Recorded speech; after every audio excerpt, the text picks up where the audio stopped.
यह वीडियो केवल भक्ति और मनोरंजन के उद्देश्य से बनाई गई है। इसमें दिखाए गए सभी पात्र, कथाएं और प्रसंग धार्मिक ग्रंथों, लोक कथाओं और जनश्रुतियों पर आधारित हैं। हमारा उद्देश्य किसी की भावना या आस्था को ठेस पहुंचाना नहीं है। यदि किसी भी दृश्य, संवाद या पात्र से किसी की धार्मिक भावना आहत होती है, तो इसके लिए हम खेद प्रकट करते हैं। सभी पात्रों का आदर करते हुए यह रचना श्रद्धा और भक्ति के भाव से प्रस्तुत की गई है। जय श्री श्याम। Vanshu Tunes.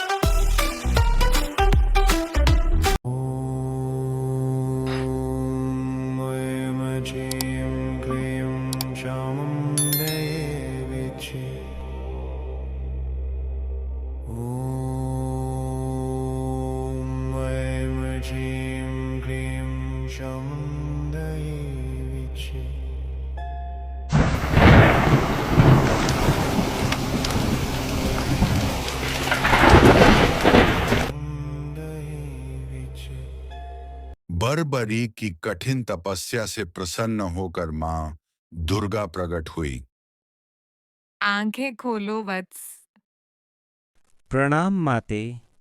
बर्बरी का आपके चरणों में शत शत नमन माँ। तुम्हारा कल्याण हो वत्स। पुत्र, मैं तुम्हारी तपस्या से प्रसन्न हुई। मांगो, क्या वरदान चाहिए? आपने तो दर्शन देकर ही कृतार्थ कर दिया माँ। इससे ज्यादा मुझे क्या चाहिए। अब तो सिर्फ इतनी इच्छा रह गई कि आपका आशीर्वाद हमेशा मेरे साथ रहे। वत्स, मैं तुम्हें वरदान के रूप में 3 बाण देती हूँ। ये बाण कोई साधारण बाण नहीं है। ये बहुत ही दिव्य और शक्तिशाली बाण है। एक बाण पूरे विश्व का विनाश कर सकता है और ये बाण कभी भी समाप्त नहीं होंगे। मां दुर्गा ने बर्बरीक को 3 शक्तिशाली और अचूक बाण दिए। बर्बरीक ने दिव्य बाणों को तरकश में डाला और अपनी मां के पास गए और मां को मां दुर्गा द्वारा दिए हुए दिव्य बाणों के बारे में बताया। माँ, मैं भी महाभारत के युद्ध में जाना चाहता हूँ। मेरी भी बहुत इच्छा है युद्ध में जाने की माँ। बेटा, मुझे पता है कि तुम महान योद्धा हो, इसीलिए मैं तुम्हें जाने के लिए मना नहीं करती। लेकिन जाने से पहले मुझे कुछ वचन देने पड़ेंगे। पहला वचन, तुम हमेशा कमजोर पक्ष की ओर से युद्ध लड़ोगे और हारने वाले का साथ दोगे। और दूसरा वचन, रास्ते में कोई कुछ भी मांग ले, तुम मना नहीं करोगे। ठीक है माँ, मैं आपके सभी वचनों का पालन करूंगा। आप मुझे युद्ध में जाने की अनुमति दीजिए। ठीक है बेटा, मैं तुम्हें युद्ध में जाने की अनुमति देती हूँ। विजय भव।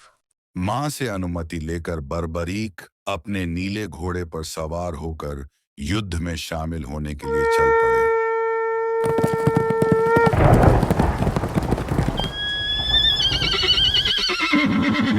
भगवान श्री कृष्ण तो अंतर्यामी हैं, वो सब लीला देख रहे थे। भगवान श्री कृष्ण को सब पता था कि बर्बरीक हारी हुई सेना की तरफ से लड़ेगा। तभी भगवान श्री कृष्ण ने सोचा, मुझे बर्बरीक को रोकना होगा। अगर वह युद्ध में आ गया तो सारी सेना का विनाश कर देगा। भगवान श्री कृष्ण ने ब्राह्मण का वेश धारण किया और बर्बरीक को रोकने के लिए निकल पड़े। रुको वत्स, कहाँ जा रहे हो? गुरुवर प्रणाम, मैं महाभारत के युद्ध में जा रहा हूँ। बेटा, तुम किसकी तरफ से युद्ध में लड़ोगे? गुरुवर, मैं हारने वाली की तरफ से युद्ध में लड़ूंगा। बेटा, तुम इन 3 बाणों से युद्ध में कैसे लड़ पाओगे? गुरुवर, ये माँ दुर्गा द्वारा दिए हुए बहुत ही शक्तिशाली और दिव्य बाण हैं, जिसका निशाना अचूक है और एक ही बाण पूरी सेना का विनाश कर देगा। बेटा, क्या तुम इन बाणों की ताकत दिखाओगे? जी गुरुवर, मैं अभी दिखाता हूँ। बर्बरीक ने ब्राह्मण की आज्ञा का पालन किया, तरकश से तीर निकाला और पीपल के पेड़ पर चला दिया। तीर सारे पत्तों को छेद कर ब्राह्मण देवता के पैर के पास आकर खड़ा हो गया। गुरुवर, अपना पैर हटाइए। एक पत्ता आपके पैर के नीचे है, नहीं तो ये बाण आपके पैर को छलनी कर देगा। बर्बरीक के बाणों का निशाना अचूक है। अगर ये युद्ध में चला गया तो एक एक को ढूंढ के मारेगा, चाहे कहीं भी छिपा हो। मुझे कैसे भी बर्बरीक को रोकना होगा। हे बर्बरीक, मैं तुम्हारे साहस की सराहना करता हूं। मैं दान स्वरूप तुमसे कुछ मांगना चाहता हूं। क्या तुम मना तो नहीं करोगे? गुरुवर, मैंने अपनी माँ को वचन दिया है। बताइए मैं क्या दे सकता हूँ? बेटा, मुझे कलयुग के कल्याण के लिए तुम्हारे शीश का दान चाहिए। क्या तुम दे सकते हो? हे गुरुवर, मैं अपना शीश तुम्हें अवश्य दूंगा, लेकिन जो शीश का दान मांगे वो साधारण व्यक्ति नहीं हो सकता। कृपया करके अपने वास्तविक रूप में आइए। बर्बरीक के प्रार्थना करने पर भगवान श्री कृष्ण अपने असली रूप में आए। प्रभु, बर्बरीक का प्रणाम स्वीकार कीजिए। आप स्वयं मेरा शीश मांगने आए हैं। इससे अच्छी बात मेरे लिए क्या हो सकती है? बर्बरीक ने अपनी तरकश में से तलवार निकाली और अपने शीश को भगवान श्री कृष्ण को दे दिया। हे बर्बरीक, बोलो क्या वरदान चाहिए? प्रभु, मैं युद्ध में लड़ने आया था, लेकिन अब मैं तो लड़ नहीं सकता। मेरी बस एक इच्छा है कि मैं महाभारत का युद्ध देखना चाहता हूँ। भगवान श्री कृष्ण ने शीश को अमृत पिलाया और उस शीश को हिमाचल की चोटी पर स्थापित कर दिया, जहां से बर्बरीक ने महाभारत के पूरे युद्ध को देखा। महाभारत के युद्ध में पांडवों की जीत हुई और जीत के पश्चात पांडवों की आपसी बहस होने लगी। हर कोई जीत का श्रेय अपने आप को दे रहा था। तब भगवान श्री कृष्ण ने कहा, तुम आपस में बहस क्यों कर रहे हो? चलो शीश के पास चलते हैं, जिसने पूरा युद्ध देखा। वहीं शीश से जाकर पूछते हैं। श्री कृष्ण और पांचों पांडव शीश के पास चले गए।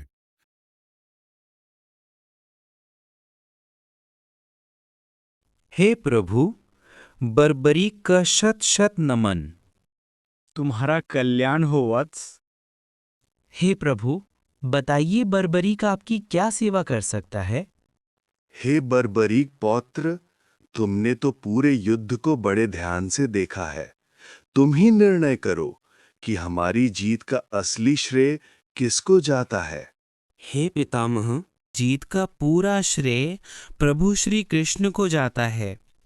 मुझे तो पूरे युद्ध में सिर्फ उनका सुदर्शन चक्र ही घूमता दिखाई दे रहा था, जो शत्रु सेना को काट रहा था। हे प्रभु, हमें क्षमा कीजिए। पूरा युद्ध तो आपकी वजह से जीता है और उसका श्रेय हम ले रहे थे। हे बर्बरीक, मैं तुम्हारे विचार से प्रसन्न हुआ। तुमने मेरे एक बार कहने मात्र से ही अपना शीश मुझे दे दिया। अंततः मैं तुम्हें वरदान देता हूं, तुम्हारा शीश हमेशा अमर रहेगा और तुम आज के बाद तुम मेरे नाम से जाने जाओगे। कलयुग में तुम हारे का सहारा बनोगे और तुमसे कभी कोई भी कुछ भी मांगेगा, तुम कभी मना नहीं करोगे। जाओ वत्स, जय तु वीरः विजयी भव। हे प्रभु, आपने तो मुझे धन्य कर दिया। आपकी सदा जय हो। और इसी तरह से बर्बरीक को श्री कृष्ण ने अपना नाम दिया, जिसे आज हम खाटू श्याम और हारे के सहारे के नाम से जानते हैं।